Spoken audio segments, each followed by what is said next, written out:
पुण्यातील हडपसरच्या एका हॉस्पिटलमध्ये काल अचानक एक बॉम्ब सदृश्य वस्तू आढळून आली।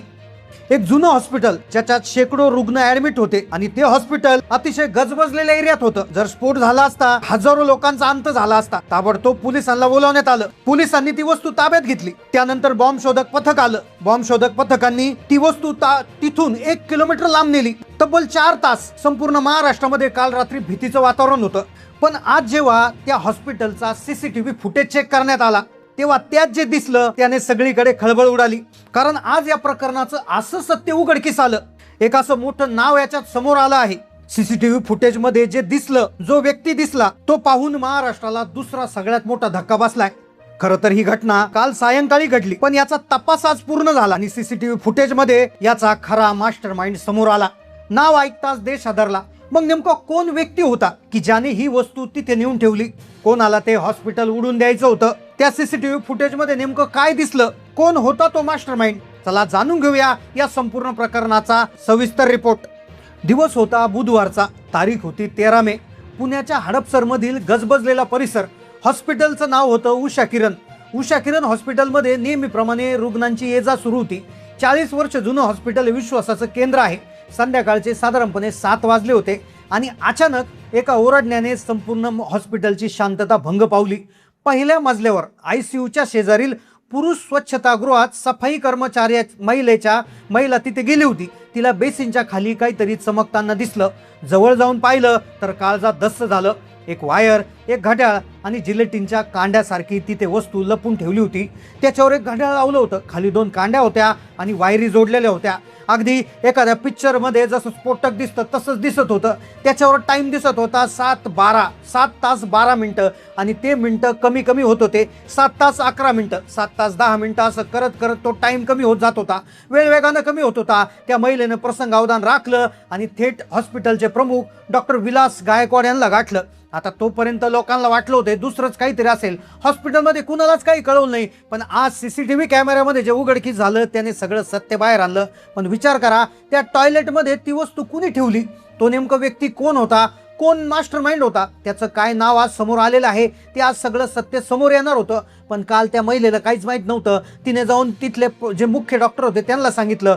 डॉक्टर तिथे टॉयलेटमध्ये पाहायला आले। त्यांनी पाहिलं, त्यांच्या लक्षात आलं, त्यांना साक्षात त्यांचा अंत दिसत होता। टायमरवरचे लाल आकडे धडधड वाढवित होते। पण डॉक्टर गायकवाड यांनी हार मानली नाही। त्यांनी एक रिकामं खोकं मागवलं। साध्या पुठ्ठ्याच्या खोक्यात त्यांनी ती वस्तू उचलून ठेवली। त्यावेळी त्यांच्या डोक्यात काय विचार सुरू असतील? एका बाजूला स्वतःचं कुटुंब आणि दुसरीकडे हॉस्पिटलमधले शेकडो निष्पाप जीव। डॉक्टर गायकवाड यांनी स्वतःच्या जीवाचा विचार केला नाही। त्यांनी ताबडतोब ती वस्तू एका बॉक्समध्ये ठेवली आणि स्वतःच्या जीवाचा विचार न करता तो बॉक्स आपल्या हाताने अगदी गुपचूपपणे ते घेऊन हॉस्पिटलच्या समोरच्या आवारात मैदानात येऊन ठेवला।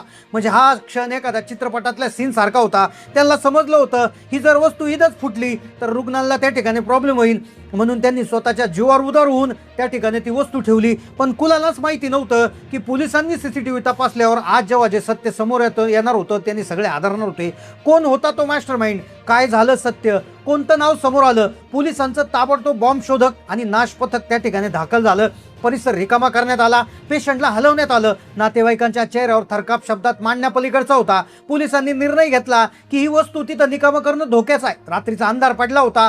ते संशयास्पद खोकं पोलिसांनी हडपसरच्या पॅराग्लायडिंग सेंटरच्या विस्तीर्ण मैदानात नेण्याचा निर्णय घेतला। पोलिसांनी ते जेव्हा त्या गाडीत टाकलं तेव्हा लोक ओरडू लागले होते की इथंच काहीतरी करा। भीती वाटू लागली होती, कारण की 1 किलोमीटरच्या आत जर काही झालं असतं तर काय झालं असतं? रात्री 11 वाजता साधारणपणे तोपर्यंत त्याची तपासणी सुरू होती आणि रात्री 11 वाजता कुणी झोपलं नव्हतं। अचानक एक मोठा आवाज झाला आणि अखेर ते स्फोटक निकामी करण्यात आलं। खरं तर तो लो ग्रेड आयडी होता। पुणेकरांनी सुटकेचा निश्वास सोडला, पण खरी माहिती आता इथून पुढे सुरू होणार होती। काल रात्री 11 वाजता याचा विषय संपला खरा, पण याच्या मागचा सूत्रधार कोण? सीसीटीव्हीत कोणाचं नाव समोर आलं हे सगळं याच्यामधून दिसणार होतं। हे लावण्यामागे कोणाचा उद्देश होता? कोणाचं जुनं भांडण होतं का? की नेमकं काय होतं? कोणतं मोठं कनेक्शन याच्यासाठी होतं? आता वळूया त्या तपासाच्या सगळ्यात महत्त्वाच्या भागाकडे, तो म्हणजे सीसीटीव्ही। पोलिसांनी जेव्हा फुटेज तपासलं तेव्हा त्यांना एक धक्कादायक धागा सापडला। आता त्यांनी तपास सुरू केला। 7 वाजता ही वस्तू तिथे सापडली। त्यांनी 6 वाजता, 5 वाजता, 4, 3, 2 म्हणजे सकाळपासूनचे सीसीटीव्ही फुटेज तपासायला सुरुवात केली होती। गेटचे सीसीटीव्ही तपासले, वार्डमधले तपासले, ICU मधले इंटरनल सगळे CCTV तपासणी त्या ठिकाणी सुरू होती. आता एक हॉस्पिटल म्हणलं तर हजारो CCTV फुटेजेस तिथे असू शकतात. त्यामुळे हळूहळू आता सगळं त्या ठिकाणी उघडकीस येणार होतं. त्यांनी पाहिलं जवळपास 2 वाजता सगळी वर्दळ नॉर्मल होती. त्याच्यामध्ये एक वयस्कर व्यक्ती त्यांना हॉस्पिटलमध्ये जाताना दिसला होता. त्याच्यावर संशय येण्याचं काही कारण नव्हतं, कारण की त्याच्या मुलाला तो त्या ठिकाणी घेऊन आला होता. त्यामुळे त्याच्याकडून दुर्लक्ष करण्यात आलं. पण झालं असं की ते पाहत असतानाच त्यांना एक गाडी, एक ओला स्कूटर जे आहे इलेक्ट्रिक स्कूटर, तर ती काळ्या कलरची आतमध्ये येताना दिसली. आता त्याच्यावरून एक ओला स्कूटरवरून एक व्यक्ती हॉस्पिटलच्या आवारात आली. आता ओला स्कूटर पुण्यामध्ये भरपूर आहेत आणि इलेक्ट्रिक स्कूटर आहे म्हणजे त्याच्यावर काही प्रश्न घ्यायचा विषय नव्हता. त्याच्यात एक माणूस बसलेला होता ज्याच्या अंगात पांढरा शर्ट होता, काळी पॅन्ट होती आणि डोक्यावर पांढरी टोपी होती.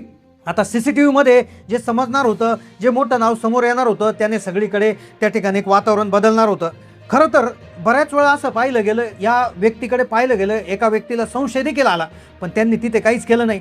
पण पुन्हा एकदा ते CCTV फुटेज वापस करून पाहण्यात आलं तेव्हा समजलं तो व्यक्ती अतिशय शांतपणे हॉस्पिटलमध्ये शिरला होता. त्याला तिथल्या कानाकोपऱ्याची माहिती असावी इतक्या आत्मविश्वासाने तो कुठेच रिसेप्शनला गेला नाही, कुठेच गेला नाही, चौकशी कक्षातही गेला नाही. तो थेट पहिल्या मजल्यावर गेला आणि पहिल्या मजल्यावर त्याच टॉयलेटमध्ये गेला आणि काही मिनिटात तो बाहेर पडला आणि पसार झाला. पोलिसांना समजलं होतं की हाच तो मास्टर माइंड आहे, हाच तो व्यक्ती आहे की ज्याने ती वस्तू तिथे नेऊन ठेवली आणि त्यानेच हा गेम केला. मग कोण आहे तो पांढऱ्या टोपीवाला व्यक्ती? त्याचं नाव समोर आल्यावर का एवढं चक्रावून गेलं? हडपसर नंतर पुण्याच्या दुसऱ्या कोणत्या हॉस्पिटलला टार्गेट करण्याची ध्येय मिळाली. आता यानंतर याची माहिती, या ज्या प्रकरणाची माहिती आहे, पुणेचे जे पोलीस आयुक्त आहेत अमितेश कुमार यांनी याची माहिती दिली. त्यांच्या मार्गदर्शनाखाली क्राईम ब्रांच आणि ATSची तपासणी त्या ठिकाणी सुरू झाली होती. CCTV मध्ये दिसणाऱ्या त्या पांढऱ्या टोपीवाल्या व्यक्तीचं कनेक्शन काय, आता काय नाव याचं समोर आलेलं आहे? हा एखादा वैयक्तिक रागाचा प्रकार आहे की दहशत पसरवायची होती की एखादं काही याच्या मागे तिसरंच काहीतरी होतं? हॉस्पिटलचा किंवा वाद किंवा जुन्या नोकरीचा काही विषय होता का? हे सगळं त्या ठिकाणी करण्यात आलं होतं. तोपर्यंत पुण्यामध्ये हाय अलर्ट जारी करण्यात आला होता. आता खरं तर या व्यक्तीचा जो तपास आहे तर तो तपास आता त्या ठिकाणी सुरू आहे. पण सगळ्यात महत्त्वाचा मुद्दा असा झाला की आता ATS जे पथक आहे तर हे पथक संपूर्ण महाराष्ट्रामध्ये कार्यरत झाले आणि काल एक घडामोड घडली. काल अशा एका ठिकाणी त्या ठिकाणी काही अटकी झालेल्या आहेत. तर पाकिस्तानशी कनेक्शन असणाऱ्या काही लोकांना त्या ठिकाणी नाशिक, मुंबई या ठिकाणाहून देखील त्या ठिकाणी अटक करण्यात आल्याची माहिती त्या ठिकाणी समोर आलेली आहे. आता त्यांची देखील तपासणी त्या ठिकाणी सुरू आहे, चौकशी सुरू आहे की नाशिक आणि मुंबईचं कनेक्शन इथे सापडतंय का, की पाकिस्तानमधून इतक्या लांबपर्यंत एखादं कनेक्शन केलं गेलंय की काय त्या ठिकाणी केलं गेलंय, तर याविषयीची चौकशी त्या ठिकाणी सुरू झालेली आहे. खरं तर पोलिसांनी याच्यामध्ये माहिती दिली की हा एक लो ग्रेड IED असल्याचं उत्पन्न झालंय. म्हणजे याच्यामध्ये स्फोटक सामग्रीसह सर्किट आणि टायमर बसवण्यात आला होता. BDDS पथकानं अत्यंत सावधगिरीने ही गोष्ट केली आणि त्याला यशस्वीरित्या डिफ्यूज त्यांनी केलेला आहे. म्हणजे हा अतिशय कमी प्रमाणात हे असलेली एक तो स्फोटक होता, पण तो स्फोटक होता हे नक्की होतं अशी माहिती पोलीस उपायुक्त अमितेश कुमार यांनी त्या ठिकाणी दिली आहे. आता या प्रकरणाचा तपास हा ATS आणि क्राईम ब्रांचद्वारे त्या ठिकाणी सुरू आहे. नक्कीच याच्यावर त्या ठिकाणी अपडेट मिळणार आहे. तर त्याकरता चॅनलला तुम्ही सबस्क्राईब करा आणि तुमचं मत या घटनेवर नेमकं काय आहे नक्की कळवायला विसरू नका. चॅनलला नवीन असेल तर सबस्क्राईब करा. धन्यवाद.